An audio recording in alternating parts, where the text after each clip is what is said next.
ఓం మహాగణాధిపతయే నమః. ఓం గురుభ్యో నమః. ఓం శ్రీమాత్రే నమః. పరమేశ్వర స్వరూపమైనటువంటి జ్యోతిష, వాస్తు మరియు ఇతర అనేకమైనటువంటి శాస్త్రములను మనకు అందించినటువంటి మహర్షులకి నమస్కారం. హయగ్రీవ హయగ్రీవ హయగ్రీవేతియోపదే తస్య నిస్సరతే వాణి జన్మకన్యా ప్రవాహవత్. అరుణాం కరుణాతరంగితాక్షీం కృతపాశాంకుశ పుష్పబాణ చాపాం అనిమాదిభిరావృతాం మయూకైః అహమిత్యేవ విభావయే భవానీం. శ్రీమాత్రే నమః. ప్రేక్షకులకి ఆ లలితాంబిక అమ్మవారి యొక్క అనుగ్రహం పరిపూర్ణంగా కలగాలని మనస్ఫూర్తిగా కోరుకుంటూ మనం ఈరోజు చెప్పుకోబోయేటువంటి ఈ క్రోధినామ సంవత్సరంలో ద్వాదశ రాసుల వారికి ఆదాయము, వ్యయము, రాజ్యపూజ్యము, అవమానము ఏ విధంగా ఉంది, మరి అలా ఉన్నప్పుడు అవి అలాగే అనుభవించాలా, వాటిని మనం ఏదైనా మన సంకల్పంతోని, ఒక మంత్రంతోని, దానంతోని మార్చుకోవచ్చా, మార్చుకునే మార్గం ఎలా ఉంది, అదేవిధంగా ఈ క్రోధినామ సంవత్సరంలో ప్రపంచవ్యాప్తంగా ఎటువంటి ఫలితాలు ఉన్నాయనేటువంటిది కూడా ఆఖరిలో చెప్తాను. సో మనం ఒక్కొక్క రాశి పరంగా మనం చెప్పుకుంటూ వెళ్దాం. అయితే మనకి ఇక్కడ ఏంటంటే ఈ గ్రహాలు ఏవైతే ఉన్నాయో మనం సంవత్సర ఫలితాలు చెప్పేటప్పుడు మేజర్ ప్లానెట్స్ మాత్రమే తీసుకుంటాం. అంటే ఏవేవి? రాహువు, కేతువు. కాలానికి కారకుడు రాహు, మోక్షానికి కారకుడు కేతువు, జీవుడు కారకుడైన గురువు, కర్మ కారకుడైన శని. సంవత్సర ఫలితాలు కాబట్టి నెల ఫలితాలు చెప్పేటప్పుడు మిగతా ప్లానెట్స్ అన్నింటినీ తీసుకుంటాం. అయితే ఇక్కడ ఈ గురువు ప్రస్తుతం మేషరాశిలో ఉంటూ 2వ తేదీ 5వ నెల 2024 నుంచి వృషభంలోకి మారుతున్నాడు పెట్టుకోండి. అదేవిధంగా శని భగవానుడు కూడా మనకి నెక్స్ట్ ఇయర్ అంటే వచ్చే సంవత్సరం 30వ తేదీ 3వ నెల 2025 నుంచి కుంభంలోకి మారుతున్నాడు, మకరంలో ఉన్న శని భగవానుడు. అయితే ఈ రాహుకేతువు మాత్రం మీనంలో కేతువు, మనకి కన్యా రాశిలో కేతు, మనకి మీనంలో రాహు అండి, కేతువు కాదు, మీనంలో రాహువు, కన్యా రాశిలో కేతువు సంచరిస్తున్నాడు. అంటే ఇక్కడ ఏంటి అంటే ఈ రాహుకేతువులు మీనరాశిలో రాహువు, కన్యలో కేతువు ఉంటూ ఇది సంవత్సరంన్నర పాటు ఉంటారు. కాబట్టి ఈ సంవత్సరంలో ఎక్కడ మనకి మారటం లేదు. కాబట్టి ఈ మేజర్ ప్లానెట్స్ లో ఈ 2 ఛాయాగ్రహాలు మారట్లేదు.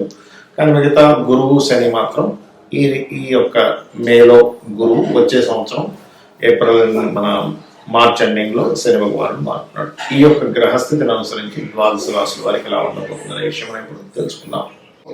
తులారాశి వారికి ఆదాయము, వ్యయము, రాజపూజ్యం, అవమానంగా తీసుకున్నట్లయితే ఆదాయం 2, వ్యయం 8గా ఉంది, రాజపూజ్యం 1, అవమానం 5గా ఉంది. ఏమండి ఇది ఇట్లాగే ఫిక్సా అంటే కాదు అని చెప్తాను.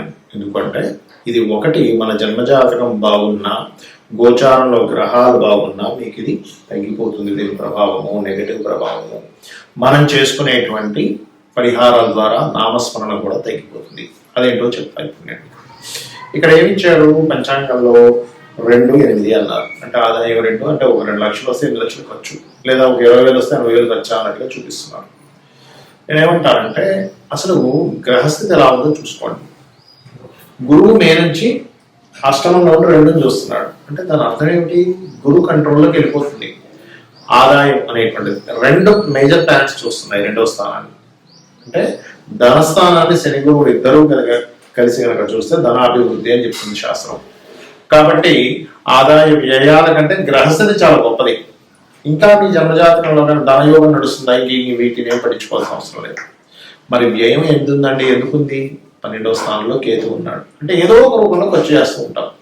మరి ఖర్చు చేసేటప్పుడు మీరు ఖర్చుని ఎలాగ మార్చుకోగలగాలి అంటే గురువు దృష్టి ఉంది కాబట్టి చాలా కంట్రోల్లో ఉంటుంది. టెన్షన్ ఏం పెట్టకండి. ఎందుకు చెప్తున్నా అండి ఈ మాట? చాలా మంది పంచాంగం చూసేసి అమ్మో 2, 8, 1, 5 అని భయపడిపోతూ ఉంటారు. నేనేమంటానంటే మీరు పూర్వజన్మలో చేసుకున్న కర్మను బట్టి మీ జన్మజాతకంలో ఏదైతే ఉందో అది మీకు పనిచేస్తుంది ఎక్కువగా. దీన్ని చూసి కంగారు పడాల్సిన అవసరం లేదు. కంగారు పడకుండా మీరు చేసుకునే నామస్మరణ వల్ల మీరు దీన్ని పెంచుకోవచ్చు. సో ఇక్కడ ఆదాయం పెరగడానికి ముఖ్యంగా మీరు స్కందుడిని ఓం స్కందాయ నమః అనుకుంటూ ఉండండి. ఖచ్చితంగా ఆదాయం పెరుగుతుంది. అలాగే వ్యయం ఎక్కువైపోతుంది. ఒక్కోసారి మనం ఏదైనా బిజినెస్లు పెడుతుంటాం. ముఖ్యంగా బిజినెస్ లో వ్యయం ఎక్కువ చూపిస్తుంది. ఎందుకంటే 12వ స్థానం కన్యా రాశి, కన్య కలిపి బుధుడు బిజినెస్ లో కారకుడు, అక్కడ వచ్చి కేతు కూర్చున్నాడు గోచారంలో. అందుకని ఏంటి, ఏదో బిజినెస్ పెట్టడం, దానికి ఖర్చు పెట్టాల్సిన రావడం, ఇవి ఎక్కువైపోతూ ఉన్నాయి చూసుకున్నట్లయితే. మరి దీనికి ఏం చేయాలి ఉలవలు దానంగా ఇస్తూ ఉండండి. మీకు దగ్గరలో పురోహితులు లేరు, ఆలయం లేవు, పురోహితులు లేవు, ఉన్నా తీసుకునేవాళ్ళు లేరు అనుకున్న పద్ధతిగా తీసుకునేవాళ్ళు లేరు, అక్కడ పెట్టి వెళ్ళిపోండి అంటూ ఉంటారు.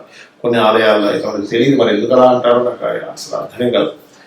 మరి వాళ్ళకి దోషం వస్తుందని భయంతో అంటారా, లేకపోతే పద్ధతి తెలియక అక్కడ పెట్టేసి వెళ్ళిపోమంటారా అనేది ఆలోచించాలి. అయితే ఇక్కడ గోవులు ఉంటాయి మీకు దగ్గరలో, గోశాలకు వెళ్ళి చక్కగా దేశీవారి గోవండి, జెర్సీ ఆవు కాదు, జెర్సీ ఆవు పెట్టండి తప్పలేదు, ఒక పుణ్యం, ఒక ప్రాణికి తినిపించిన పుణ్యం వస్తుంది. కానీ దేశీవారి ఆవు కనుక పెడితే మీకు దోషం పోతుంది. కాబట్టి గ్రాసము అంటారు, గడ్డి తీసుకెళ్ళి గోవు పెట్టండి. ఏది దానం తీసుకోలేని స్థితిలో మీ చుట్టుపక్కల వాళ్ళు ఉంటే కనుక, పరిసరాలు ఒక్కోసారి యుఎస్ కంట్రీస్లోనే ఉంటాం, అప్పుడు ఎలాగండి, మీ ఇండియాలో మీ వాళ్ళు ఉంటారు కాబట్టి మీ వాళ్ళకి మీ పేరు, గోత్రము, నక్షత్రము, పేరు మీద ఇవ్వని చెప్పండి, అది కూడా పనిచేస్తుంది ఖచ్చితంగా, అందులో ఎటువంటి సందేహం లేదు. ఇక రాజపూజ అవమానం దగ్గరికి వద్దాం. వస్తే కనుక ఇక్కడ మనకి 1-5గా ఉందంటే మెచ్చుకునేవారు ఒకరు, ఇబ్బంది పెట్టేవారు 5 అయిపోయారు. ఇప్పుడు మరి మెచ్చుకునే వాళ్ళ సంఖ్యను మెచ్చుకోవడం ఎలాగా? సూర్య భగవాను చూస్తూ, లేదా చంద్రుడిని, ఇంకా బెస్ట్ ఏంటంటే చంద్రబింబం, చంద్రుడు నెలవంక మనకి పెరుగుతూ ఉంటుంది, తరుగుతూ ఉంటుంది కదా, రోజు సాయంత్రం పూట చూస్తూ ఓం అష్టమీ చంద్ర విభ్రాజ అలికస్థల శోభితాయి నమః, ఈ నామం ఏం చేస్తుందంటే అవమానము తగ్గిస్తుంది, మీకు మీ యొక్క గ్రోత్ అంటే పేరు ప్రఖ్యాతుల్ని పెంచుతుంది. ఇంకొకటి సూర్య నమస్కారాలు కూడా చేస్తూ ఉండండి. ఈ రెండు కూడా మీకు పేరు ప్రఖ్యాతులు పెరగడము, అవమానాలు తగ్గడం రెండు చేస్తుంది. ఇక మీకు సహజంగా ఉండే గ్రహస్థితి ఏమిటి? ఆదాయం ఖచ్చితంగా 2 గ్రహాలు చూస్తున్నాయి కాబట్టి ఆదాయం గురించి ఏం భయపడకండి. అలాగే ఇక్కడ కొద్దిగా ఈ సంవత్సరంలో జూన్, జూలై నుంచి అక్టోబర్ వరకు ఏదైనా ప్రాపర్టీస్ తీసుకునే విషయంలో కొంత జాగ్రత్తగా ఉండండి. మీ యొక్క సంతానం విదేశాలకు పంపించే ప్రయత్నాలు ఫలిస్తాయి, అందులో ఎటువంటి సందేహం లేదు. ఇన్సూరెన్సెస్ పే చేసే అంశాల్లో కాస్త జాగ్రత్తగా ప్లాన్డ్గా పే చేస్తూ ఉండండి. అలాగే మరొక విషయం ఏంటంటే, వీటితో పాటు గుర్తుపెట్టుకోండి, వీటితో పాటు మీరు 12లో కేతు ఉన్నాడు కాబట్టి విదేశాలకు మీరు వెళ్ళే వచ్చే విషయాల్లో కొంచెం అక్కడికి వెళ్ళడం వల్ల అసలు నిజంగానే లాభం ఉందా లేదా, మనం తొందరపడిపోయి డబ్బులు కట్టి వెళ్తున్నామా అనే దాని ఒక క్లారిటీ పెంచుకొని మీరు ఆ ప్రయత్నం చేయండి. ఇన్వెస్ట్మెంట్ చేసేటప్పుడు కాస్త చూసి ఇన్వెస్ట్మెంట్ చేయాలి. 12లో కేతు ఉన్నాడు కాబట్టి ఉద్యోగ ప్రయత్నాలు ఇవన్నీ కూడా బ్రహ్మాండంగా ఉంటాయి. No need to worry. ఒకవేళ మీకు ఉద్యోగ సంబంధించిన విషయంలో ఎన్ని ప్రయత్నాలు చేస్తున్నా సరే మీకు కుదరట్లేదు అని అనుకున్నప్పుడు మాత్రం మీరు చేయవలసినటువంటిది ఏమిటి అంటే, శని భగవానుడి దగ్గర నూనెతో దీపం పెట్టడం, నూనె దానంగా ఇవ్వడం చేయడం అనే విధానం బాగుంటుంది.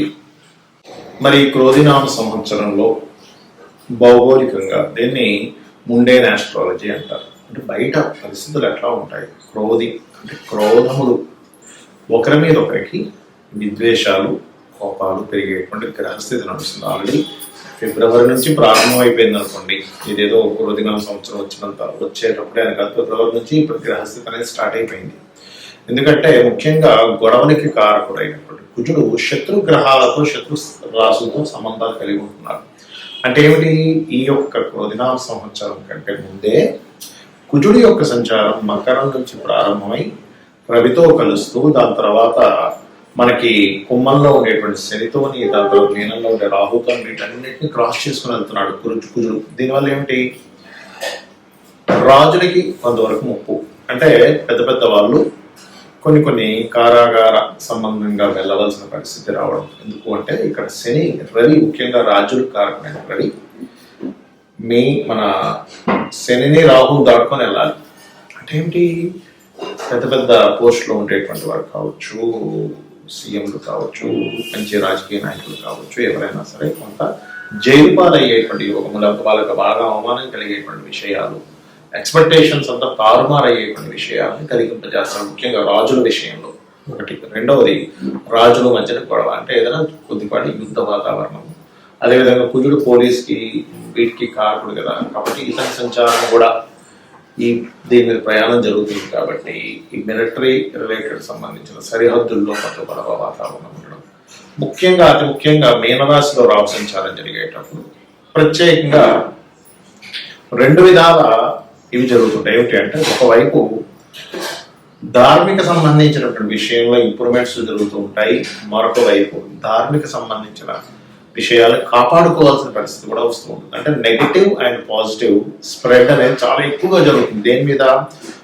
సనాతన ధర్మ సంబంధించిన విషయాలపైన ఓవర్గా జరుగుతుంది. అంటే ఎట్లాగా, ఒకవైపు విపరీతమైనటువంటి ఆలయ నిర్మాణాలు, వాటి విషయంలో పురోగతి ఎంత వస్తుందో, ఒకవైపు మత కల్లోలాలకు సంబంధించిన విద్వేష సంపూరితమైనటువంటివి ఈ యూట్యూబ్లో అప్లోడ్ చేయడం కానీ, దాని మీద కొంతవరకు ఘర్షణ వాతావరణం ఏర్పడడం కానీ, దానివల్ల కొంతవరకు అల్లర్లు ఏర్పడడం కానీ, ఈ అల్లర్లు, గొడవలు, యుద్ధాలు ఇటువంటివి పెరుగుతాయి ఈ కాంబినేషన్ వచ్చినప్పుడు పర్టికులర్గా.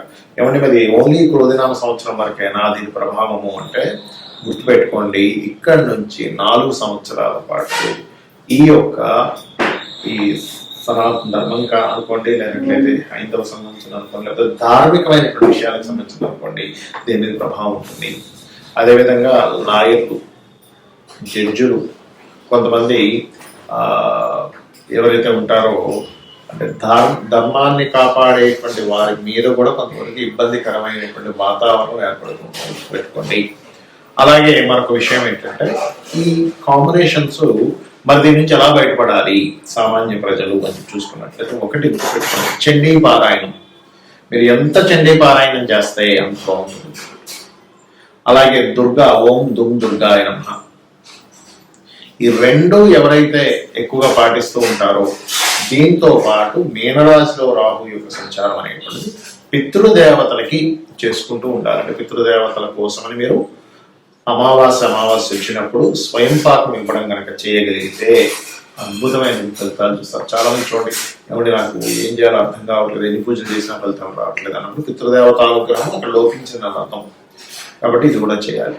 మరి ఇప్పటి వరకు మనం ఈ క్రోధినామ సంవత్సరం ఆదాయ వ్యయాలు అని చెప్పుకున్నాం. మరి ఇదేనా అంటే కాదు. మీ జన్మజాతకం ఈజ్ మోస్ట్ ఇంపార్టెంట్. గుర్తుపెట్టండి, మీ జన్మజాతకంలో లగ్నం ఎలా ఉంది, మీరు ఏ సమయంలో, ఏ తారీఖుని, ఏ నెల, ఏ సంవత్సరంలో, ఏ ప్రాంతంలో జన్మించారో దాన్ని బట్టి మీ లగ్నము, మీ లగ్నం కొండ బలాన్ని బట్టి గోచారంలో ఏ ఆదాయ వ్యయాలు వచ్చినా, ఎన్ని అవమానాలు, రాజపూజాలు వచ్చినా, మీ జన్మజాతకం ఈజ్ మోస్ట్ ఇంపార్టెంట్. ఇది మెయిన్ గా రూల్ చేస్తుంది, గుర్తుపెట్టుకోండి.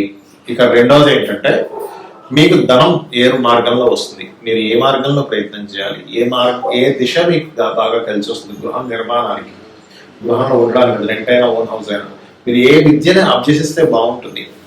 మీరు ప్రొఫెషనల్ గా ఇబ్బంది పడుతున్నారంటే మీ దశమ స్థానానికి ఎలా ఉన్నాడు, ఇన్వెస్ట్మెంట్స్ ఎప్పుడు చేయాలి, ఎప్పుడు చేయకూడదు, విదేశాలకు వెళ్తే బాగుంటుందా, ఇక్కడ ఉంటే బాగుంటుందా.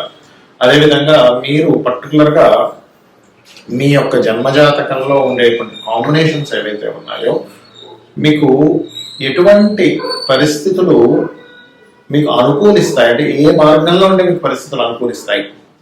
వివాహం చేసుకునే సమయం ఎప్పుడు, వివాహం ఎప్పుడు చేసుకోకూడదు. చాలా మంది తెలియక రాంగ్ టైంలో చేస్తూ ఉంటారు. ఇన్వెస్ట్మెంట్స్ కావచ్చు, వివాహం కావచ్చు, ఏదైనా కానీ ఇటువంటివన్నీ కూడా మీ జన్మజాతకంలోనే తెలుస్తాయి. మరి ఇవన్నీ ఎందుకు చెప్పుకుంటున్నాం, నీ గోచార ఫలితాలంటే, ప్రతి మనిషి తన నిర్ణయం వేరు, బయట ఉండే వాతావరణం వేరు. ఈ రెండు మ్యాచ్ అయినప్పుడు సక్సెస్ ఉంటుంది, ఈ రెండు మ్యాచ్ అయినప్పుడు అంతంత మాత్రంగా ఉంటుంది లైఫ్. కాబట్టి మీ జన్మజాతక ఫలితాలని, ఈ గోచార ఫలితాలని రెండింటిని తెలుసుకుంటూ, అమ్మవారి యొక్క ఆరాధన, పితృదేవతల యొక్క ఆరాధన చేసుకుంటూ, వీరి యొక్క అనుగ్రహం మీరు పరిపూర్ణంగా పొందాలని మనస్ఫూర్తిగా కోరుకుంటూ శ్రీమాత్రే నమః.